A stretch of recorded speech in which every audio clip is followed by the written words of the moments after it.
Right Honorable Speaker, and I thank my brother Honorable Senyonyi for his intervention.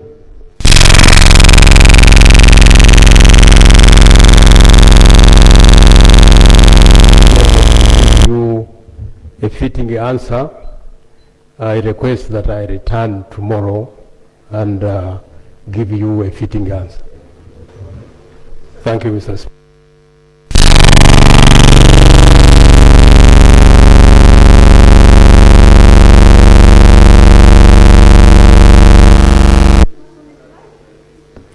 Mr. Speaker, there were twofold issues. The where, we can wait for tomorrow because he probably has got to find out. It's not him who picked.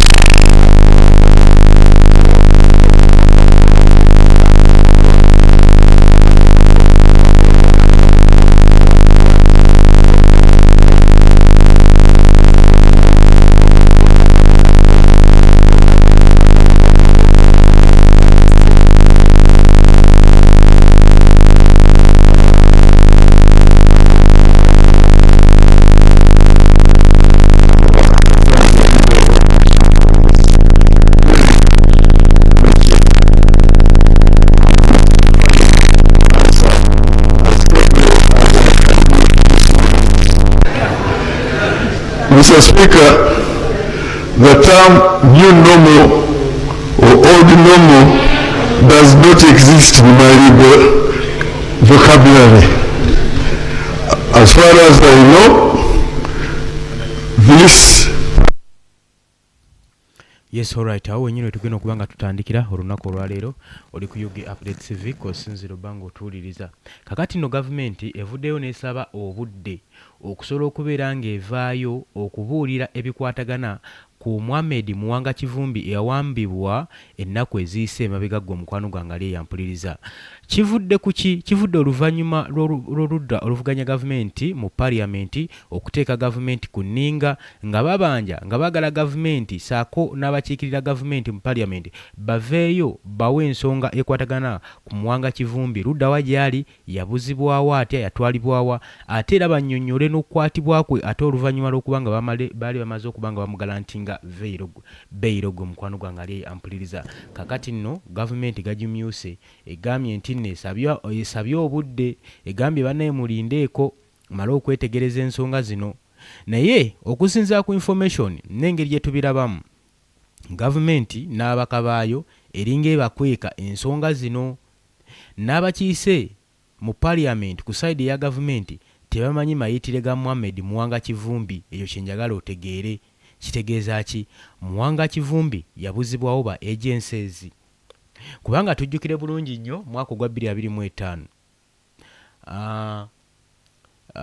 parliament yali egenda maaso n'okudiscussinga ku nsonga z'okudeployinga UPDF mu South Sudan, wabula nga parliament tekimanyiiko badeployingibwa nga tewali approval ya government ya parliament. Kakati mu kugenda maaso n'okwewozaako institution eno ya UPDF bavaayo ne bagamba nti kuba ebiseera ebyo minisita yali abofiya yali agenda maaso n'okubeera ng'akiikirira UPDF mu parliament ne bamugamba era muhozi yakamutema nga institution yamugamba nti abofi omulimu gwe gwatukiikirira mu parliament so si kumanya operation zaffe zigenda mu maaso nga mu institution eya UPDF. Kituyambako okubeera secuwa nga kitegeeza ki nti ne abofi yali abakiikirira mu parliament yali tamanyi bigenda mu maaso mu UPDF. Kakati tekiwawaaza matu okulaba nga bamemba ba gavumenti ba security agencies tebamanyi wa Muwanga Kivumbi gye yatwalibwa. Ekyo tekiwawaaza matu nga bulijjo. Naye nga mulamu akigwe njagala okugamba olunaku olwaleero njagala okutegeeza nti oli ku UG Update TV kosinziro bango otuwuliriza gwena yakatweyungako nkutegeeza nti kirira wansi waliwo ekigambo subscribe kikoneko obeere ng'otweyungako. Abali mu diaspora ntegeeza abali emitala w'amayanja mukola kyamaanyi nnyo okubeera ku UG Update TV. Kakati njagala nkwe we byavudde ggwe mukwano gwange ali ampuliriza entabo yavudde ku ki? Ngenda kubanga nkuwa akatambi kajjowero Ssennyonyi ng'agezaako okubeera nga akweshoninga ababuuza 4 n'akataano nga bwe batamwattamwa. Naye gavumenti yo yavuddeyo n'esaba paliamenti oluvannyuma lwa Joel Ssenyonyi okubateeka ku nninga. Yavuddeyo n'esaba paliamenti obudde obumala okwestablishinga ensonga eno okusobola okubategeeza luddawa. Ssenyonyi ng'agenda maaso n'okubakunyakunya ng'ayagala bamubuulire 4 n'akataano omukulembeze vice president w'ekibiina kya National Unity Platform Ebya Muwanga Kivumbi aloketingiddwawa, kubanga kati ennaku 6 ziizino eziyiseewo kati ziri 7 takubikako kya mulubaale.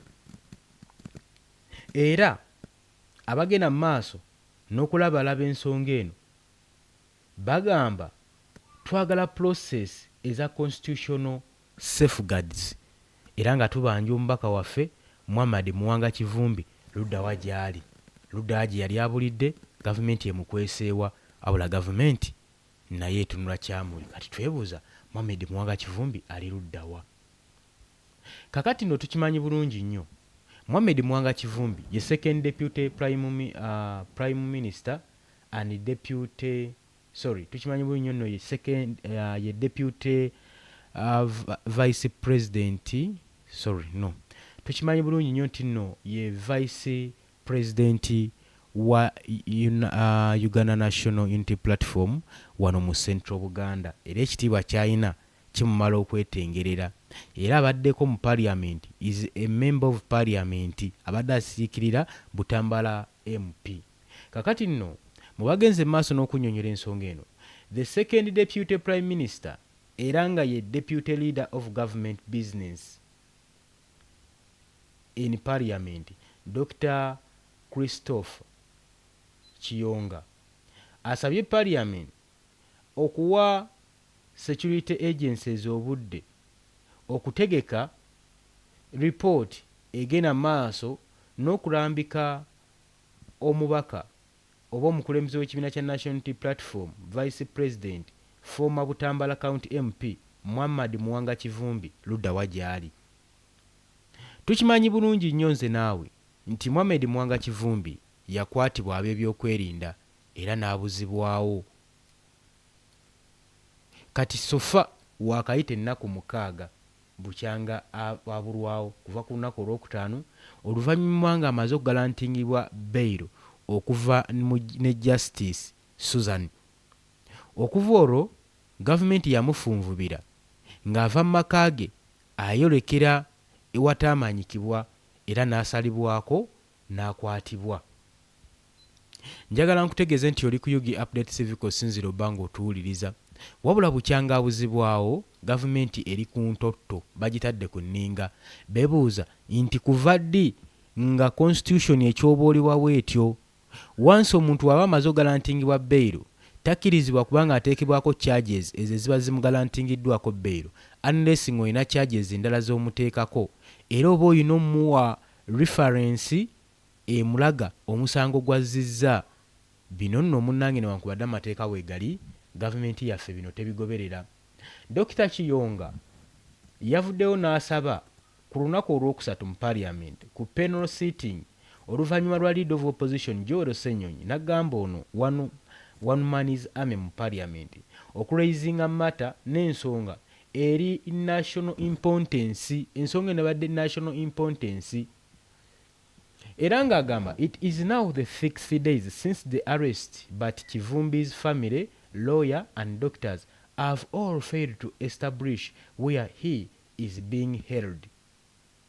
Ng'agamba kati ziiseeko ennaku 6 bukyanga Ebya Muwanga Kivumbi akwatibwa, naye Ebya Kivumbi's family, ab'eŋŋanda ze, balooya, abasawo balemeddwa omwakiseesinga, balemeddwa okumanya ludda gy'akeekeddwa era twagala okumanya ono ali luddawa. Era yakyogedde enfunda eziwera ng'alaga effort eri former registrar ng'alireetinga illegal representative batresinge gy'ali, era ensonga tezaagenda bulungi era zaali unsuccessful, nga baraisinga concern eri process erulinga mu mateeka okuggyayo amakulu ga constitution y'eggwanga Uganda baveeyo bannyonnyole obuwonvu n'obugga Muhammad Muwanga Kivumbi yali abuziddwawo era yatwalibwawa mu kubulizibwawo kwe. Kakati nno mu kurespondinga eri bihafu ya gavumenti, Dr. Kiyonga yagambye security agencies bagenda maaso n'okuhandolinga ensonga eno era n'asaba babongereyo akadde akamala okukola full report nga balinga bagamba nti nno omukwate yabaddukako bali mu muwenja mu lusaalu kati bannamanya butuufu ludda waali. Security chief agamba yeetaaga akadde akamala okupreparinga report okubabuulira omubaka oba member wa parliament omukulembeze w'ekibiina kya National Unity Platform vice president era former Butambala MP Muhammad Muwanga Kivumbi eyakwatibwa wiiki eyise mabega ku Lwokutaano. Agamba Dr. Kiyonga agamba beetaagisaamu akadde basobole okubeera nga bateekateeka babategekere ripooti nga bagiruse bulungi okubalaga Muhammad Muwanga Kivumbi ludda wa gyali oba ludda wa gyabulidde. Naye ebiseera ebisinga njagala nkutegeeze gwe mukwano gwange ali yampuliriza nti ebiseera ebisinga omuntu kasita akwatibwa naddala ng'ali ku ludda oluvuganya gavumenti n'abuzibwawo ennaku eziwera kasita olaba nga aluddewo okufulumizibwa nga bamubanja naye nga gavumenti emupresentinga manya nti ebye si birungi ayinza okuba aliko kikuba mutwe. Lwaki nkugamba nti jjukiramu ebiseera bya 2025 nga Edward Ssebuufu amanyikiddwa nga Eddie Mutwe yakawambibwa nga buziddwawo bagenda maaso n'omuwenja obuseenene naye nga security agency be baali bamulina mu facilities zaabwe nga muhoozi amutadde mu basement era yagenda okuvayo nga takyafaananika. Kati ab'eŋŋanda batuufu okuvaayo complaininga n'okutya eri Muhammad Muwanga Kivumbi gyali kubanga omuntu ayali akwatiddwa n'ateebwa n'agalantinga beyiro ye neetawangala kumala nnaku 24 n'addamu n'akwatibwa kiba kyeraliikiriza wa gye bamutwala kitegeeza baba bafunye chansi n'omwaganya omukola bye baali baagala omukola. Jjukira nti ye abagamba nti missoni y'abano yali yakumutta Muhammad Muwanga Kivumbi bye byali ebigambo bye missoni yaabwe yali yakumutta naye ne beesanga nga omuntu gwe bakubyemu essasi si ye era abinnyonnyola. Kati agamba wayinza okubeerawo possibility okubanga gye yakwatiddwa embeera gy'alimu si nnungi ng'agenda maaso n'okubeera ng'akinyuzibwa ng'agenda maaso n'okubeera ng'ayisibwa ng'ekyonziira ng'omukwano gwange ali yampuliriza. Oli ku Yugi Update Civic Sinziro banga otuuliza gwe naagala otweyungako kutegeeza nti kirira wansi ekigambo subscribe weekiri kikoneko obeere nga otwegattako. Wabula tetumanyi kigenda maaso mu gavumenti kubanga yeeguliridde ensangi zino omuze ogugenda maaso ng'ekwata abakulembeze naddala bali ku ludda oluvuganya gavumenti abali ku ludda oluvuganya yo tetumanyi waaki gavumenti egenda maaso n'okubayisa mu ngeri etasaanidde. Era omubaka mu gavumenti yayongeddeko ng'agamba lipooti eno kasita enaafuluma bwendi ng'efulumye gavumenti ejja kupresentinga mu parliament full brief mu house saako ne mu public ku bya Muwanga Kivumbi.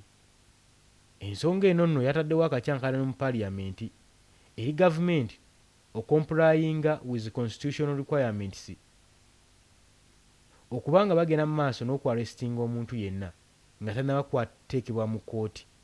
Kigambibwa talina kusukka nnaku 48 essaawa 48 olwo ng'asobola okubeera ng'amanyikiddwa wa gy'ali kati paka kati tamanyikiddwa gy'ali yawambibwa buwambibwa. Kitegeeza ebibuuzo bingi ebigenda maaso ebyetoolera ku nsonga eno. Oli ku Yugi Update TV nyongera okujjukiza gwe mukwano gwange atannatweyongako kirira wansi kigambo subscribe weekiri kikoneko obeere ng'otwegattako. Wabula bino byonna nnyinza obikunyumiza naye nga tomanyi nkwatibwa ya Muwanga Kivumbi we yali. Muwanga Kivumbi yeno engeri gye yakwatibwamu ku lunaku olwokutaano. Sooke nkutereka akatambi n'oluvannyuma tujja kweyongerayo.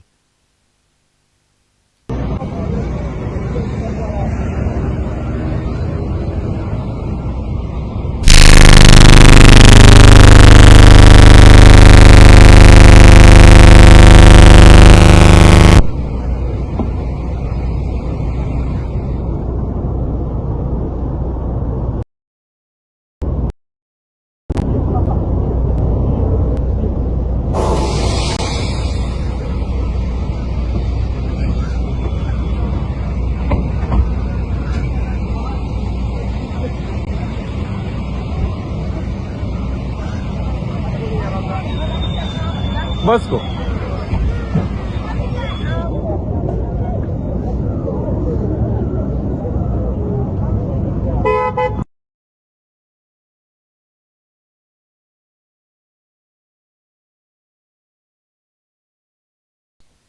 Yes, alright, tukyagenda mu maaso gwe mukwano gwange mpuliriza akatambi okalabye bulungi nnyo naye ebyo byonna byonna nga biguddewo njagala nkutwale direct mu parliament tugende ku bigambo bya Joel Ssenyonyi byagenze maaso n'okuteeka ku nninga ku gavumenti ng'ababanja Muhammad Muwanga Kivumbi ludda wajjali njagala owulirize.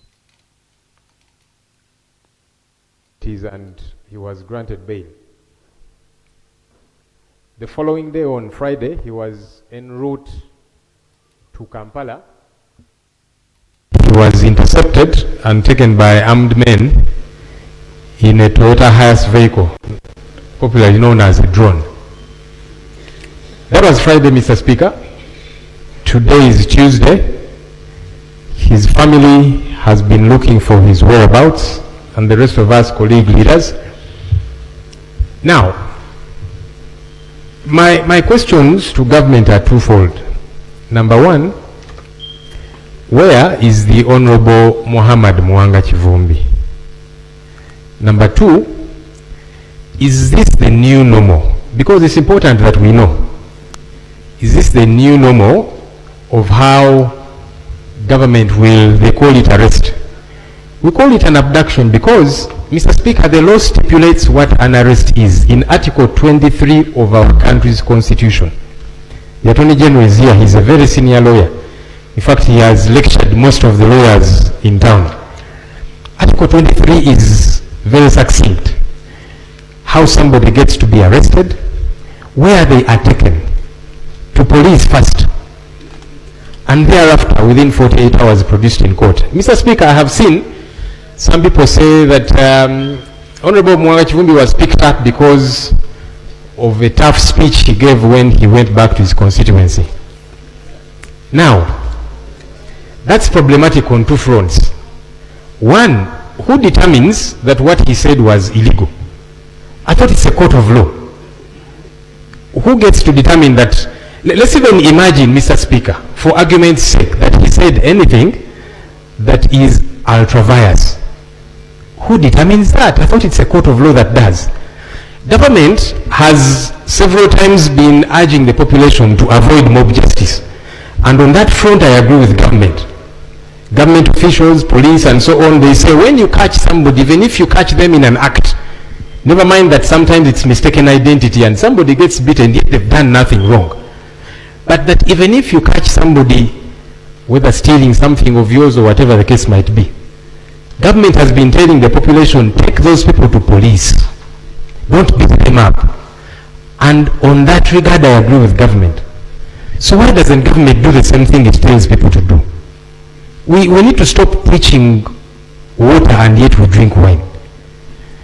If you're telling people, if you catch somebody, they've stolen your money, your whatever, take it to police, please don't beat. Why isn't government doing the same? If you assume that somebody has broken the law, produce them in court. It's now been 4 days, Mr. Speaker. We don't know where Honorable Muwanga Kivumbi is, and we do hear, I've seen some pictures on social media, I don't know if they are authentic. Bruises, blood, I don't know. And the only way that can be cleared is when we get to know where he is. Mr. Speaker, you see, we were here in September of 2021. Again, some who are saying it's because of what he said. Honorable Segirinya Muhammad and Honorable Alan Sewanyana were granted bail by court. As they were getting out of Kigo prison, outside the gates of Kigo prison, they were abducted. They had not said anything anywhere. In June of 2024, the Honorable Paul Akamba, who were here with him in the 11th Parliament, he was granted bail. He was abducted within court precincts. So the Attorney General needs to help us understand. Number one, where is Honorable Muhammad Muwanga Kivumbi? He needs to be accounted for. But number two, is this the new normal? Have we now veered off what the law does stipulate? Landed Attorney General. Thank you. I think let me I don't know whether I should go directly to the attorney, because there are issues beyond him. I was feeling I should go to the Right Honorable Deputy Leader of Government Business, who is leading his troops here, and he will be comfortable to pick any of the officers, of the colleagues, to support him.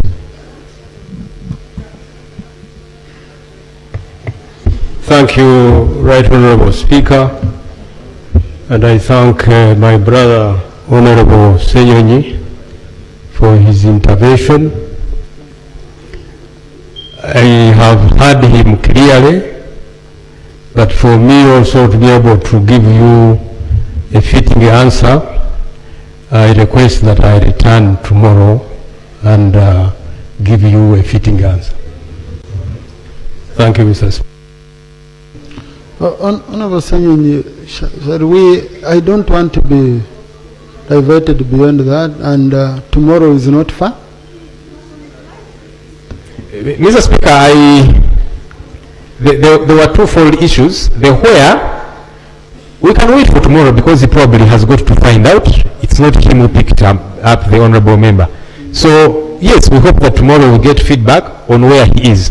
But my second question, and that's why the learned Attorney General is here, was for the country to be guided. Is this the new normal? Because that doesn't have to wait until tomorrow. Because the Constitution is succinctly clear.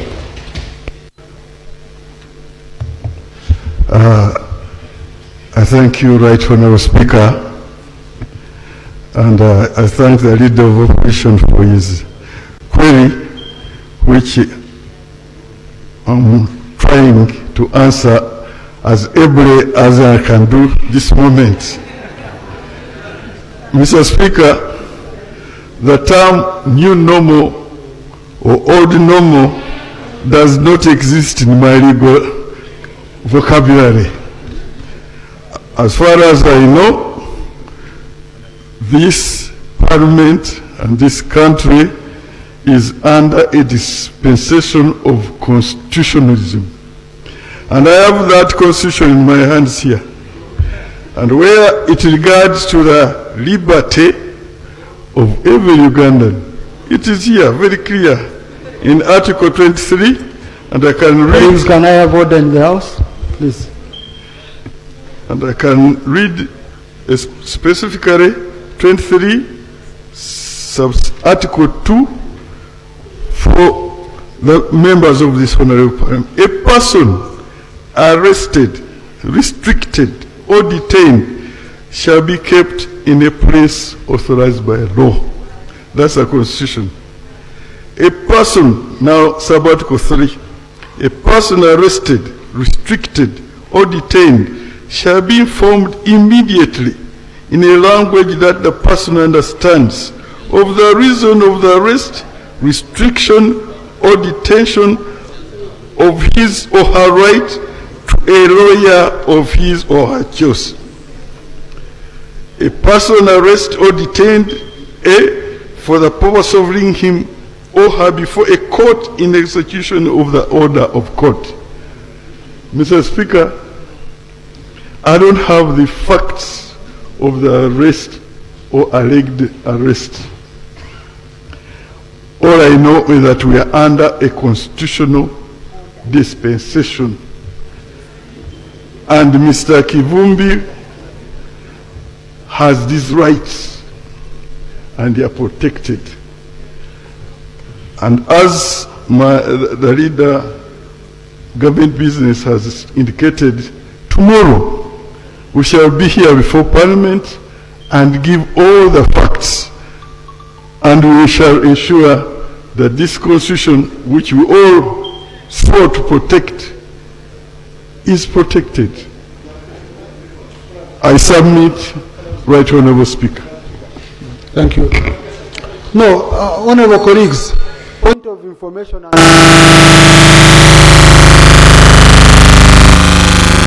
the floor, not to the Speaker. Yes, all right. Mbakulisiza nnyo mu katambi kansuubire nti nno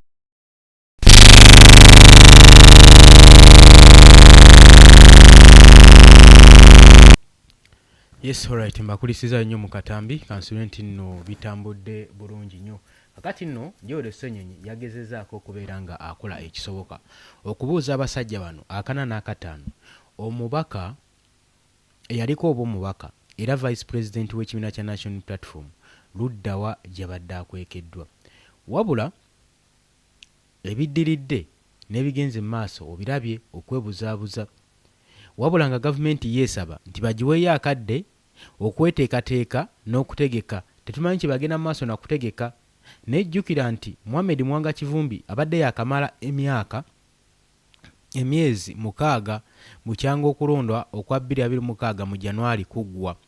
Era kigambibwa nti ono y'omu ku baali ku tageti ya gavumenti ku bakulembeze abali ku ludda oluvuganya gavumenti abaali bateekeddwa ku lisiti abagenda okubeera nga bakola ki nga baali balina okuteekebwa ku house arrest.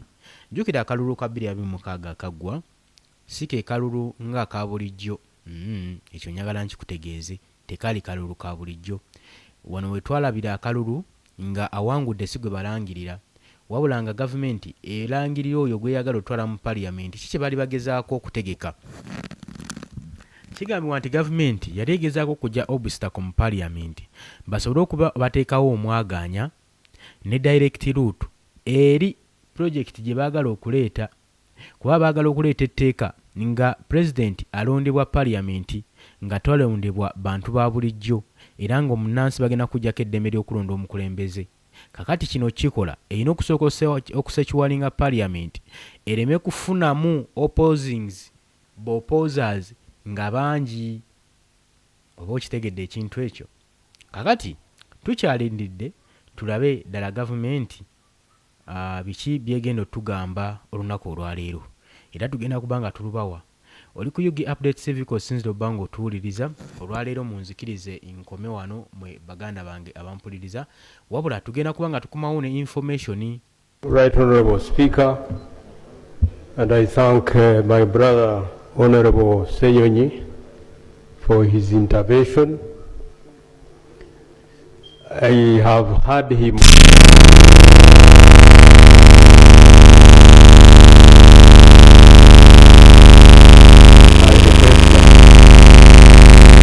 and give you a fitting answer. Thank you, Mr. Speaker. Honorable Ssenyonyi, I don't want to be diverted beyond that, and tomorrow is not far. Mr. Speaker, there were twofold issues. The where, we can wait for tomorrow because he probably has got to find out. It's not him who picked up the honorable member. So, yes, we hope that tomorrow we get feedback on where he is. But my second question, and that's why the learned Attorney General is here, was for the country to be guided. Is this the new normal? Because that doesn't have to wait until tomorrow. Because the Constitution is succinctly clear. I thank you, Right Honourable Speaker, and I thank the Leader of Opposition for his query, which I'm trying to answer as ably as I can do this moment. Mr. Speaker, the term new normal or old normal does not exist in my legal vocabulary.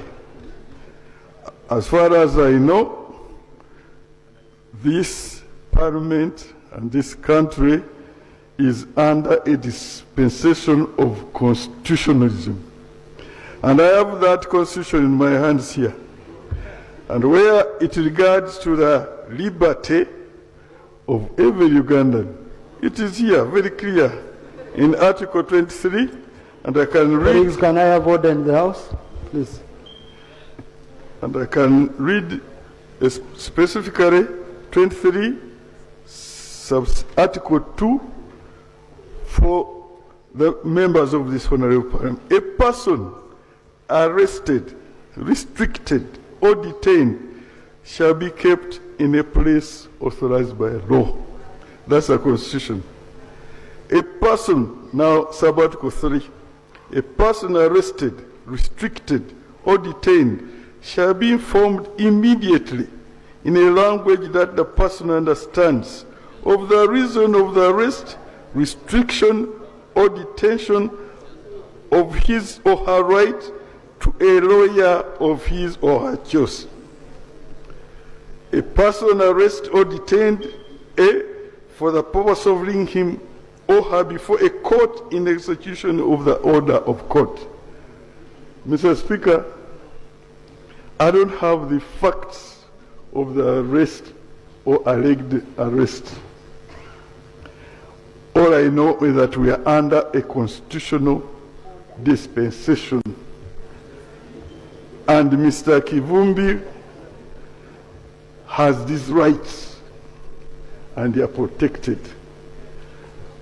And as the leader, government business has indicated, tomorrow we shall be here before Parliament and give all the facts